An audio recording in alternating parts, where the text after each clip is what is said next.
ఉండబోతుందా? దీనిపై పూర్తిగా డిస్కస్ చేద్దాం. ఈ రోజు మనతో పాటు పూర్తి డీటెయిల్స్ ని మా ఇన్పుట్ ఎడిటర్ శ్రీకాంత్ అందిస్తారు. శ్రీకాంత్, మనం మొన్న చూసాం కేసీఆర్ మాట్లాడిన మాటలు జల వివాదానికి సంబంధించి. సో ఇప్పుడు కేసీఆర్ తెలంగాణ భవన్లో ఫుల్ యాక్టివ్ గా ఉన్నారనే టాక్ నడుస్తుంది. మరి అసెంబ్లీకి వెళ్తారా? అసలు ఏ విధంగా ఉండబోతుంది కేసీఆర్ వ్యూహం అనేది? Good afternoon. Good afternoon. KCR next అడుగు ఏమిటి అన్నది ప్రస్తుతానికైతే కొంత సస్పెన్స్ కనిపిస్తోంది. కేసీఆర్ మాట్లాడి ఇప్పటికి 3 రోజులు అయిపోతుంది.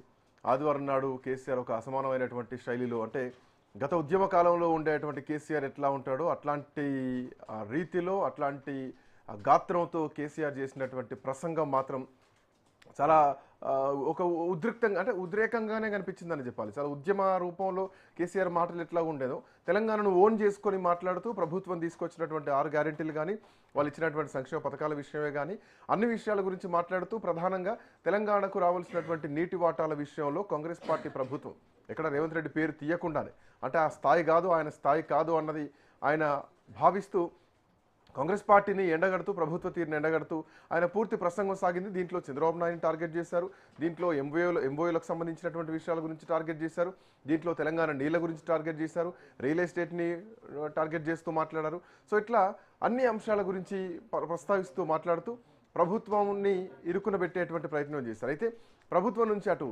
ముఖ్యమంత్రి రేవంత్ రెడ్డి కూడా నిన్న మాట్లాడినటువంటి విధానంలో, అంటే తోలు తీస్తా అని చేసినటువంటి కామెంట్ పైనే ముఖ్యమంత్రి రెస్పాండ్ అయ్యారు తప్ప, నీళ్ల విషయంలో తెలంగాణకు అన్యాయం జరుగుతోంది, ఎంఓయూలు వాపసు వచ్చినా కానీ వాటి విషయంలో ఆకాశాన్ని భూమిని ఏకం చేయాలి, ఎందుకు ప్రభుత్వం అట్లా చేస్తలేదు, చంద్రబాబు నాయుడికి నీళ్ళనిచ్చేటువంటి కుట్ర చేస్తున్నారంటూ మాట్లాడినటువంటి మాటలకు రేవంత్ రెడ్డి దగ్గర నుంచి రియాక్షన్ మాత్రం, అంటే ఫామ్ హౌస్లో బందీఖాన్ అయ్యాడు, ఫామ్ హౌస్లోనే బందీ చేసుకున్నాడు అన్న తీరుగా ఆయన కామెంట్స్, ఆయన స్పీచ్ రావడం జరిగింది. కేటీఆర్ను కూడా తిడుతూ, అమెరికాలో నువ్వు ప్లేట్లు గడిగినావు, అవి గడిగినావు, ఇవి గడిగినావు అని చెప్తూ, సో తక్కువ చేస్తూ మాట్లాడారు తప్ప సబ్జెక్టు మీద ఒక క్లారిటీ రాలేదా, సబ్జెక్ట్ అసలు ప్రజలకు చెప్పాల్సినటువంటి అంశాలు ఏమిటి, ప్రధాన ప్రతిపక్ష నాయకులు లేవనెత్తినటువంటి అంశాలపైన ప్రభుత్వం నుంచి ముఖ్యమంత్రి మాటలు ఎట్లా చూడాలి అన్నటువంటి ప్రశ్నలు కనిపిస్తుంటే, ఇక మాజీ ముఖ్యమంత్రి కేసీఆర్ ఫామ్ హౌస్కి వెళ్ళిపోయారు. గతంలో కూడా ఇట్లాంటి సభల్లో మాట్లాడి నల్లగొండలో కానీ, అంతే కరీంనగర్లో కానీ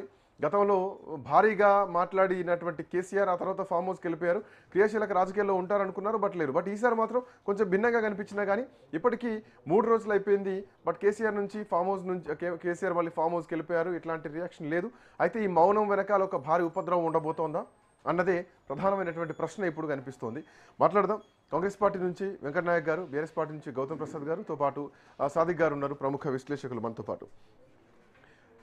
Venkat, good afternoon. Good afternoon sir. అంటే మాజీ ముఖ్యమంత్రి మాటలకు, అంటే మాటలుగా చూస్తున్నారా, ప్రశ్నలుగా చూస్తున్నారా? తెలంగాణ సమాజం మాత్రం ఈ ప్రశ్నలకు సమాధానాలు రాకుండా మళ్ళీ తిట్ల పురాణాలే ముందు పెడుతున్నారు. తిట్టుకోవడాలే రాజకీయాలు కాదు కదా, ఆయన తోలు తీస్తా అంటే మీరు ఆ తోలు తీసే సమాధానం ఇవ్వాలి కానీ తిట్టడానికే అర్ధగంట మీటింగులు పెడితే అసలు తెలంగాణకు ప్రజలకు ఇచ్చేటువంటి సమాధానం ఏంటి? కేసీఆర్ ప్రశ్నలు ఇంకా ప్రశ్నలుగానే ఉన్నాయనుకోవచ్చా? ఎట్లా చూడొచ్చు వెంకట్? సార్, మీకు ప్యానల్ పెద్దలకు నమస్కారం. ప్రతిపక్ష హోదా కలిగిన నేత ఈ 2 సంవత్సరాల కాల పరిమితిలో కేవలం బయటకు వచ్చి మాట్లాడిన సందర్భాలు కేవలం చేతి వేళ్ల మీద లెక్క పెట్టవచ్చు. అవును. సో ఇప్పుడు బయటకు వచ్చిన సందర్భం కూడా ఏంటంటే 21వ తారీఖు బయటకు వచ్చి ప్రెస్ మీట్ పెట్టిండు. 22వ తారీఖు సర్పంచులకు సంబంధించిన ప్రమాణ స్వీకారం నడుస్తుండే. అయితే గెలిచిన కొంతమంది బీఆర్ఎస్ పార్టీ సర్పంచులు ఎవరైతున్నారో వాళ్ళు కూడా జారుకోవడానికి సిద్ధంగా ఉన్నారు. వాళ్ళు కూడా ప్రభుత్వంలో చేరడానికి, ప్రభుత్వంతో కలిసి పనిచేయడానికి సిద్ధమయ్యారు. మీరు బయటకు వచ్చి ఏదో ఒకటి మాట్లాడితే తప్ప వాళ్ళు ఆగడానికి లేదని చెప్పి ఒక మాట వాళ్ళకి హింట్ ఇచ్చిరో మరి ఎవరైనా చెప్పిరో తెలియదు. వారు వచ్చి మాట్లాడటం మళ్ళీ వెళ్ళిపోయారు. అదేంటంటే ఇంకో 6 నెలల వరకు, ఇంకో 5 నెలల వరకు మళ్ళీ ఆ మాటలు మనం ఎక్స్పెక్ట్ చేయలేము. జస్ట్ ఏదో హడావిడి చేసి నేను లేనని మీరు అనుకోవద్దు, నేను ఉన్నాను అనుకునే మీరు ముందుకెళ్లాలని చెప్పి చెప్పడం కోసం వచ్చారు. నేనేమంటున్నా, 29వ తారీఖు అసెంబ్లీ సమావేశాలు నడుస్తున్నాయి. నిజంగా నీళ్ల మీద చర్చ జరగాలంటే, నిజంగా నీళ్ల దోపిడీ ఎవరు చేసిరు, నీళ్ల దోపిడీ ఎవరు చేయించిరు, నీళ్ల దోపిడీ వెనకాల ఉన్న మతలబ్ ఏంది, ఆ పాలమూరు ప్రాంతాన్ని ఎవరు ఎడారిగా మార్చిరు, ఏంది కథ అని చెప్పి 29వ తారీఖు చర్చించడానికి వారికి ఇంకా సిద్ధమైన. కేసీఆర్ అసెంబ్లీకి వస్తే మైక్ ఇచ్చేటువంటి పరిస్థితి ఉంటుందా ఈ సమస్యల మీద? అందుకే కేసీఆర్ బహుశా బహిరంగ సభలకు పోతున్నారేమో, బహిరంగ సభలతో ప్రజల్లోకి చైతన్యం చేస్తూ ప్రజా ఉద్యమాలు చేస్తామంటున్నారు. ఇక కొట్లాట అనేది గ్రౌండ్లోనే, అసెంబ్లీలో కాదు అన్నది ఆయన వర్షన్లో అర్థమవుతోంది. శ్రీకాంత్ గారు, నేనేమంటున్నా, ఒక రాజ్యాంగబద్ధ వేదిక ఏదైనా ఉందా అంటే అది ఆ శాసనసభలే. శ్రీకాంత్ గారు, ఒక ప్రతిపక్ష ప్రతిపక్ష నేతగా అధికారం ఏది శాసనం సంబంధించిన ఏది ప్రధాన వ్యక్తి ఎవరైతే ఉన్నారో, నాయకులు ఎవరైతే ఉన్నారో, గౌరవ ముఖ్యమంత్రి గారు రేవంత్ రెడ్డి గారు 2 గంటల టైం తీసుకుంటే ప్రతిపక్ష నేతకైతే గంటిస్తారు కదా, 1 గంటన్నర ఇస్తారు కదా. వారు కావాల్సుకుంటే ఇంకా ఎక్కువ టైం తీసుకోమని చెప్పండి, ఇంకా ఎక్కువ రోజులు అసెంబ్లీ సమావేశాలు నడిపేమని చెప్తాం, దాంట్లో ఉంది. కానీ వారు చేయాల్సిన పనిని కేటీఆర్ గారికి, హరీష్ రావు గారికి చెప్తే వాళ్ళ ఏదో పంపకాల పొత్తులో భాగంగా తెలంగాణ రాష్ట్ర సమస్యలను పక్కకు వదిలేసి వాళ్ళ పైతానందం పొందడం కోసం కనుక మైకులు వాడుకుంటే తెలంగాణ ప్రజలను పక్కదారి పట్టించినట్టే. మేమేమంటున్నాం అంటే ఒక మాట స్పష్టం చేసే ప్రయత్నం చేస్తున్నాం శ్రీకాంత్ గారు. నిజంగా పాలమూరు రంగారెడ్డి ఎత్తిపోతల పథకం విషయంలో కానీ, కృష్ణానది జలాల వాడకం విషయంలో కానీ ఎవరు తప్పు చేసిరు, ఎవరు ఒప్పు చేశారని చెప్పి తేల్చుకోవడం కోసం అసెంబ్లీ అనేది ఒక ప్రధానమైన మంచి వేదిక. ఇంకా సభలు సమావేశాల మీద మాట్లాడుకోవాల్సి వస్తే వారు వన్ సైడ్ అయిపోయి ఆయన ఒక్కడే మాట్లాడుకుంటాడు.